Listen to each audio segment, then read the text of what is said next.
ಮೈಸೂರಿನಲ್ಲಿ ಐತಿಹಾಸಿಕವಾದಂತಹ ಬಿಜೆಪಿ ಮೈಸೂರು ಚಲೋ ಪಾದಯಾತ್ರೆ ಬರ್ತಾ ಇದೆ. ಈಗಾಗಲೇ ಮೈಸೂರಿನಲ್ಲಿ ಒಂದು ಅದ್ದೂರಿ ಸಮಾವೇಶವನ್ನು ಮಾಡ್ತಾ ಇರ್ತಕ್ಕಂಥದ್ದು.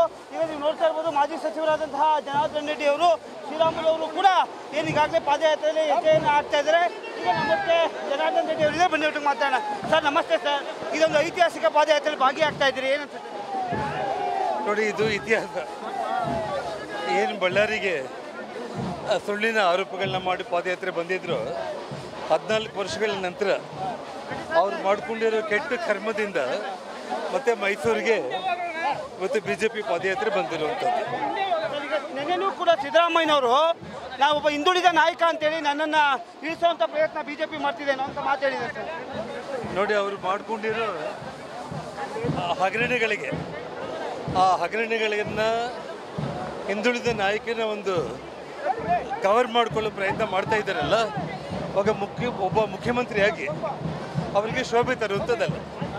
ಶ್ರೀರಾಮುಲು ಇದರ ಬಂದು ಮಾತಾಡೋಣ. ಸರ್ ನಮಸ್ತೆ ಸರ್, ವಾಲ್ಮೀಕಿ ನಿಗಮದ ಹಗರಣವನ್ನು ಅವರು ಸದನದಲ್ಲಿ ಒಪ್ಕೊಂಡಿದ್ರು ಕೂಡ ನಿನ್ನೆನೂ ಕೂಡ ಸಮರ್ಥನೆ ಮಾಡ್ಕೋತಾರೆ ಸರ್. ನೋಡ್ರಿ, ಸಮರ್ಥನೆ ಮಾಡಿಕೊಂಡಂಥ ನಾಯಕರಿಗೆ ನಾವು ಹಿಂದುಳಿದಂಥ ನಾಯಕರನ್ನಂತ ಆ ಪ್ರಶ್ನೆ ಉದ್ಭವ ಆಗಲ್ಲ. ಯಾಕಂದರೆ ಯಾವತ್ತೂ ಹಿಂದುಳಿದಂಥ ನಾಯಕರಿಂದ ಆ ಕಮಿಟ್ಮೆಂಟ್ ಸಲುವಾಗಿ, ಆ ಜನರ ಸಲುವಾಗಿ ಕಮಿಟ್ಮೆಂಟ್ ಇರಬೇಕಾಗುತ್ತೆ. ಇವತ್ತು ಅವ್ರು ಸದನದಲ್ಲೇ ಒಪ್ಕೊಳ್ಳೋಕೆ ತಯಾರಿದ್ದಾರ, ನನಗೆ ಅದಕ್ಕೆ ಏನು ಸಂಬಂಧ ಇಲ್ಲ ಅಂತ ಹೇಳಿದ್ರೆ ಯಾವ ರೀತಿಯಲ್ಲಿ ಹಿಂದುಳಿದಂಥ ನಾಯಕ ನನ್ಬೇಕು ಸರ್? ಬಳ್ಳಾರಿ ಚಲೋ ಯಾವಾಗ ಸರ್? ನೋಡೋಣ, ಇನ್ನು ಸದ್ಯಕ್ಕೆ ತೀರ್ಮಾನ ತೊಗೊತೀನಿ. ಎಲ್ಲ ಹಿರಿಯರ ಜೊತೆ ಮಾತಾಡಿ, ಮುಂದಕ್ಕೆ ಪಾರ್ಟಿ ಜೊತೆ ಮಾತಾಡಿ ತೀರ್ಮಾನ ತೊಗೊತೇವೆ. ಇದಿಷ್ಟು ಏನು ಶ್ರೀರಾಮುಲು ಅವರು ಹಾಗೂ ಏನು ಜನಾರ್ದನ್ ರೆಡ್ಡಿ ಅವರ ಮಾತಾಗಿರ್ತಕ್ಕಂಥದ್ದು.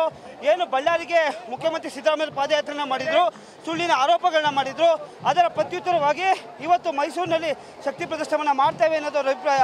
ಕ್ಯಾಮರಾಮನ್ ಸತೀಶ್ ಜೊತೆ ಯಶಸ್ ಮಾವತ್ತು, ನ್ಯೂಸ್ ಕನ್ನಡ, ಮೈಸೂರು.